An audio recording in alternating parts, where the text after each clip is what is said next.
ძალიან მოკლედ მინდა გამოვეხმაურო თქვენ საუბრობდით ქართული ოცნების განცხადებებზე, რომ ევროპარლამენტის და სხვა დასავლური სტრუქტურების რეზოლუციებზე ხშირად უთქვამთ ჩალისფასი აქვსო და ზუსტად ივანიშვილის კონტექსტში კიდევ ერთხელ მე მინდა შევახსენო მაყურებელს, რომ მაგალითად ბერმუდის სასამართლომ პირდაპირ სამართლებრივი მტკიცებულების ზალა მიანიჭა მსგავს დეკლარაციებს და განცხადებებს და ის დაახლოებით $700 მილიონი, რომელიც მოგებული აქვს კრედიტ სვისთან ბიძინა ივანიშვილს, დღემდე არ არის მის განკარგვაში, სწორედ იმიტომ, რომ ბერმუდის სასამართლომ მოითხოვა საბანკო გარანტიები ამ რეზოლუციებზე დაყრდნობით და განაცხადა, რომ ამ რეზოლუციებში მითითებულია, რომ ივანიშვილი მიტაცებული აქვს სახელმწიფო ინსტიტუტები, რომ მისი გავლენა საქართველოს სასამართლო სისტემაზე არის შეუსაბამოდ მაღალი. ანუ მყარი მტკიცებულება არის ეს რეზოლუცია. ამ რეზოლუციების ფინანსური შედეგები ივანიშვილმა ძალიან მწარედ იცის და რას ეტყვიან საზოგადოებას, ეს მეორე ნაწილია. ივანიშვილმა ასევე ძალიან მწარედ იწვნია უკვე ამერიკის შეერთებული შტატების მიერ დაწესებული სანქციები, რომელიც მიუხედავად იმისა, რომ მის ბიზნესებზე არ გავრცელებულა, პირდაპირ გავრცელდა აი ამ $1 მილიარდიან დავაზე კრედიტ სვისთან და უკვე გარდა იმისა, რომ თავად ბერმუდის სასამართლომაც შეუძლდა ცნობა ივანიშვილს ამ ფინანსურ რესურსზე, უკვე ამერიკის შეერთებული შტატების სანქციებით პირდაპირ აკრძალულია აღსრულება და ამ თანხების გადაცემა ივანიშვილისთვის, მიუხედავად იმისა, რომ მას სასამართლო დავები მოგებული. რა თანხაზე არის საუბარი, შეგვიძლია ჩვენ კრედიტ სვისთან დავაზე, ეს არის დაახლოებით $1.1 მილიონი, რომელიც პირდაპირ გაუჩერდა ამერიკის შეერთებული შტატების მიერ დაწესებული სანქციით და ახლა უკვე მის ადვოკატებმაც გააუცელეს განცხადება, რომ თითქოს მეორე შვეიცარიული ბანკი იულიუს ბაერი ასევე უარს აცხადებს მას გაუწიოს მომსახურეობა და მიცეს წვდომა მის ფინანსურ სახსრებზე, სადაც შეგვიძლია ვივარაუდოთ, რომ რამდენიმე $100 მილიონი ალბათ ამ ანგარიშებზეც ექნება და აქ არ ვისაუბრებთ ათასებზე. მაგრამ ამის პარალელურად ივანიშვილმა იწვნია რა ეს მძიმე შედეგები, ფინანსური შედეგები სანქციების და ჩვენ ვიცით ივანიშვილის განცხადება, ხო, კაცმა გულწრფელად გითხრა, როდესაც მე ვფიქრობ ჩემ ფულზე, მე ვეღარ ვფიქრობ ქვეყანაზე და თუ გინდ სწორი გადაწყვეტილება მქონდეს მისაღები, მე არ მივიღებ და ვერ მივიღებ იმ სწორ გადაწყვეტილებას, მანამ სანამ ჩემი ფინანსების უსაფრთხოების გარანტიებს არ შევქმნით და ამას ახლა ჩვენ ვხედავთ მოქმედებაში. ივანიშვილი დღეს, რომელიც პირდაპირ თავს ესხვის ამ ქვეყნის ახალგაზრდობას, ყავს უკანონო პატიმრები, თავს ესხვის ამ ქვეყნის მომავალს, დემოკრატიას და ყველაფერს რეალურად დაკავებული არის ამ წუთას მხოლოდ და მხოლოდ საკუთარი ცხოვრების და კი გადავალ თქვენი შეკითხვაზე. მე მინდა რომ აი აქვე დავაზუსტოთ, იმიტომ რომ ეს არის კითხვის ნიშნებს იწვევს ოფშორულ ზონებში არსებული აქტივები ივანიშვილს გადმოაქვს, ასე ვთქვათ, საქართველოში, მისთვის ჯერჯერობით უსაფრთხო ზონაში, მეუღლის აი ამ ახალ კომპანიაზე გადააქვს, რომელიც ეკა ხვედელიძის სახელზე გუშინ დარეგისტრირდა, თუ არ ვცდები, ეს ყველაფერი გასაგებია, ასევე კანონმდებლობას ცვლის, ესეც არის ძალიან მნიშვნელოვანი, ოფშორების კანონს გულისხმობ, მოკლედ ყველაფერი მოირგო ამ ადამიანმა, სახელმწიფო ინსტიტუციები მიტაცებული აქვს, მაგრამ აი ეს ცდილობები რა შედეგს მოუტანს ივანიშვილს და აი ამ სანქციებს, იმიტომ რომ აი აქ ჩდება ალბათ მაყურებელი ახლა გვიყურებს, თუ კი მაინც მოახერხებს ამ ფულისა გადმოტანას, ხო? სად ნახავს, აი აქ სად წამოეწევა აი ამ სანქციების სუსხიმას და რამდენად შეძლებს გადარჩენას საკუთარი ქონების. რაში გამოიხატება ივანიშვილის პანიკა და გამოიხატება იმაში, რომ მას წარმოუდგენია და უკვე ხვდება, რომ მაღალია ალბათობა რუსი ოლიგარქების მსგავსად მას ჩამოერთვას ეს ქონება, რომელიც ოფშორულ ზონებში აქვს ახლა რეგისტრირებული, გაიყინოს, ან უარეს შემთხვევაში გასხვისდეს და სხვა კანონიერი მესაკუთრე გაუწდეს ივანიშვილის ქონებას. რატო აქამდე არის ფიქრობთ, რომ ახალი ხო არაფერი, ანუ რუსი ოლიგარქები რადგან ახსენე, აქ ჩდება კითხვა, რომ იმავე გზით რატო არ წავიდა, როგორც მაგალითად რუსი ოლიგარქების გამოცდილება ქონდა მას, ხო, რა დაემართათ რუს ოლიგარქებს პრაქტიკულად ოფშორებში დაკარგეს ქონება. ლოგიკურ ამბად მოვყვები.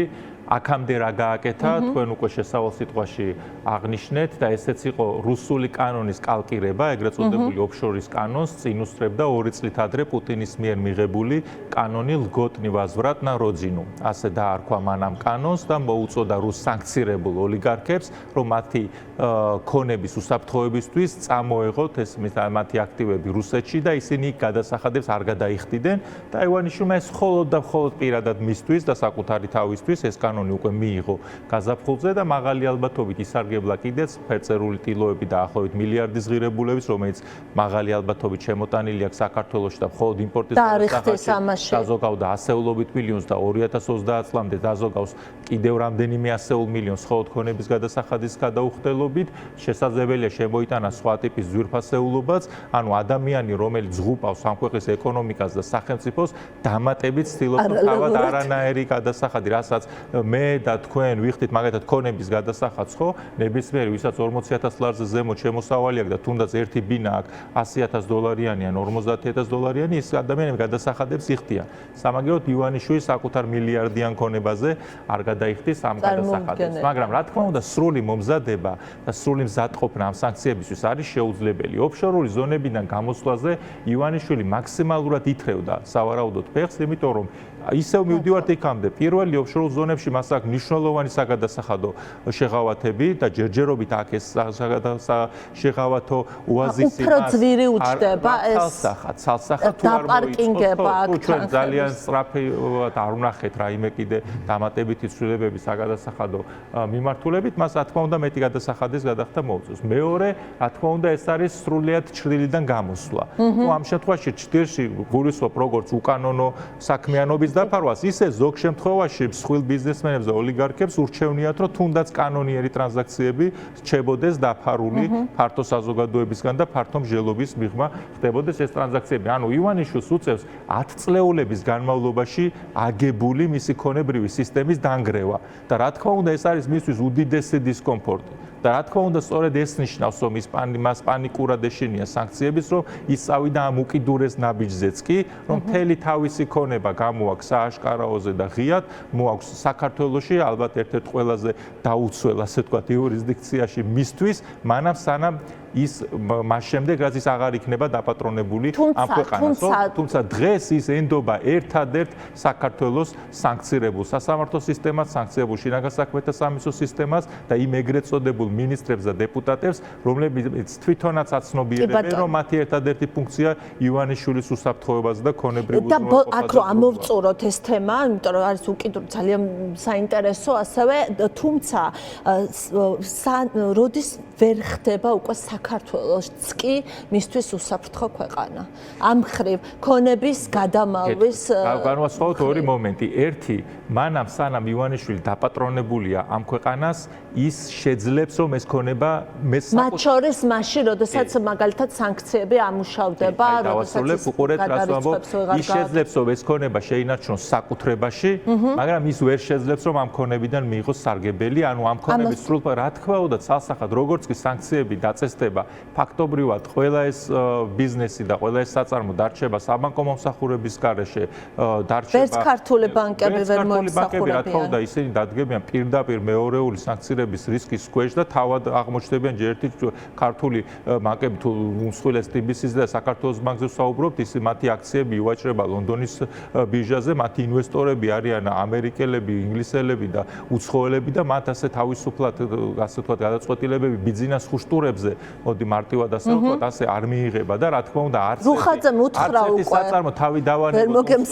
დავანებოთ თავი უმსხვილეს ბიზნესებს, არც ერთი მცირე საწარმო იქნება თუ თუნდაც ინდივიდუალური მეწარმე, რა თქმა უნდა ვერ შეძლებს ივანიშვილთან საქმიან ფინანსურ ურთიერთობაში შესვლას. ანუ ივანიშვილი, რასაც მინიმუმ ახლა ახერხებს ამ პანიკური მოქმედებით და ოფშორში ჩამოშლით მთელი თავისი ქონებრივი სისტემით, რომ საკუთრების უფლებას ინარჩუნებს ამ მქონებაზე, მაგრამ რა თქმა უნდა დასანქცირების შემდგომ, ამ კომპანიების დასანქცირების შემდგომ ის ვერ შეძლებს ამ მქონებით სარგებლის მიღებას და ამ მქონებით სრულფასოვან სარგებლობას და როგორც კი რა თქმა უნდა ქართული საზოგადოების ერთსულოვნება და ჩვენი დასავლელი პარტნიორების ხელშეწყობა მოიტანს იმ შედეგს, რაშიც მე აბსოლუტურად დარწმუნებული ვარ, იმიტომ რომ არ არსებობს ისტორიაში მაგალითი, რომ ავტოკრატი მმართველი დაპირისპირებოდეს საკუთარი საზოგადოების აბსოლუტურ უმრავლესობას, დაპირისპირებოდეს დასავლურ დემოკრატიულ სამყაროს და მას გაემარჯვოს. ასეთი უბრალოდ არ არსებობს. და ეს მაგალითი და გამონაკლისი ვერ იქნება. ანუ ეს ქონება რჩება, მაგრამ ამ ქონებას ვერ იყენებს.